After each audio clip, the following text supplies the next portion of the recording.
vu la hauteur?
Alors, on a légèrement le temps pour démarrer une introduction.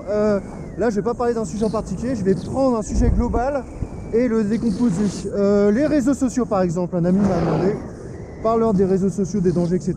Non, moi, en tout bon prof d'économie-gestion, je vais tout simplement faire les réseaux sociaux sous l'angle PESTEL, PES surtout, politique, économique, sociale. Alors, politique, ça c'est simple. Alors, je regarde où est mon copain, voilà. Politique, c'est réseau social. On va commencer par le social d'ailleurs. Déjà, c'est étonnant parce que au niveau du neuromarketing, les réseaux sociaux, c'est assez nouveau quand même. Par rapport aux possibilités, etc., à parler des inconnus, le scrolling infini, certains circuits de récompense qui sont un peu complètement biaisés au niveau de notre cerveau. Et c'est un peu comme faire une activité tellement nouvelle qu'il faudrait un entraînement. Vous voyez, le parachute, il y a quand même une journée d'entraînement. Conduire un tracteur, une auto, on passe un permis, c'est assez long.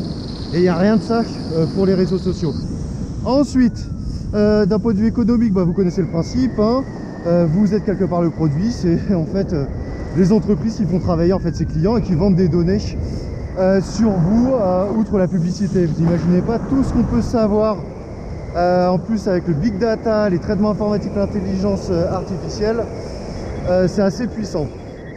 Et d'un point de vue aussi politique, alors politique pas dans le sens où certains réseaux vont promouvoir certaines politiques ou certains états. Je pense pas du tout à un réseau social par exemple qui est chinois, ou même Twitter, maintenant X, qui à mon sens est devenu une belle fosse à purin à certains égards, avec à sa tête une personne qui peut avoir des idées souvent, on va dire, un peu bizarres. Non, l'aspect politique, c'est que, en fait, je dis pas que c'est un danger pour les démocraties, mais les démocraties doivent s'en occuper. Et c'est assez opaque aussi, le souci de ces réseaux sociaux, parce que on n'a pas accès, en fait, aux algorithmes de recherche, etc. Et dans tous les cas, en fait, ils font en sorte soit de vous mettre dans une bulle, soit de mettre des contenus qui vont un peu vous offenser, etc. Pour que justement vous restiez le plus longtemps possible. Je sais plus c'est quoi la moyenne, mais dites-vous, si vous passez 2 heures sur les réseaux sociaux, un réseau social, ça veut dire que en fait vous travaillez 2 heures, hop là, waouh, pour une entreprise. Hop là, alors, bon, c'est parfait. Oups, je vais la mettre par dessus, j'en ai pour 2 secondes. Voilà, là. Alors, sur ce, je vous souhaite une excellente journée et à très vite, comme d'habitude, pour de nouvelles aventures. Au revoir.